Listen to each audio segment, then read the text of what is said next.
Gujarat Titans captain Shubman Gill అద్భుతమైన ఫామ్ను కొనసాగిస్తున్నాడు. ఎస్ఆర్హెచ్తో జరిగిన మ్యాచ్లో గిల్ ఆకాశమే హద్దుగా చెలరేగాడు. తొలి ఓవర్ నుండే ఎస్ఆర్హెచ్ బౌలర్లను ఉతికారేశాడు. మహమ్మద్ షమి, కమిన్స్ వంటి వరల్డ్ క్లాస్ బౌలర్లను సైతం గిల్ వదలలేదు.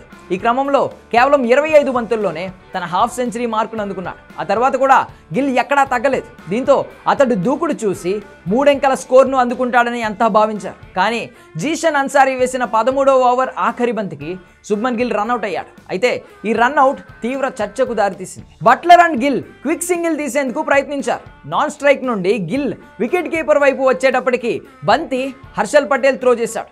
అయితే గిల్ క్రీజ్లోకి వచ్చేటప్పుడు వికెట్ కీపర్ క్లాసెన్ స్టంప్స్ను పడగొట్టాడు. అయితే క్లాసెన్ బంతితో కాకుండా తన గ్లోవ్స్తో స్టంప్స్ను పడగొట్టినట్లు కనిపించింది. దీంతో సన్ రైజర్స్ హైదరాబాద్ ఆటగాళ్లు ఎంత ఉత్సాహంగా అపీల్ చేయలేదు. ఏదేమైనప్పటికీ ఫీల్డ్ అంపైర్లు థర్డ్ అంపైర్కు రిఫర్ చేశారు. రీప్లేలు గిల్ క్రీజ్కు షార్ట్గా ఉన్నప్పుడు క్లాసెన్ తన గ్లోవ్స్తో బెయిల్ను పడగొట్టినట్లు కనిపించింది. కానీ పలు కోణాల్లో రీప్లేలను పరిశీలించిన థర్డ్ అంపైర్ తన నిర్ణయాన్ని అవుట్గా ప్రకటించి అందరికీ షాక్ ఇచ్చాడు. థర్డ్ అంపైర్ నిర్ణయంపై గిల్ కూడా అసహనం వ్యక్తం చేస్తూ మైదానాన్ని వీడాడు. డగౌట్లో ఉన్న ఫోర్త్ అంపైర్తో వాగ్వాదానికి దిగాడు. కళ్ళు కనబడడం లేదా అని తన చేతులతో సైగలు చేస్తూ నోరు పారేసుకున్నాడు.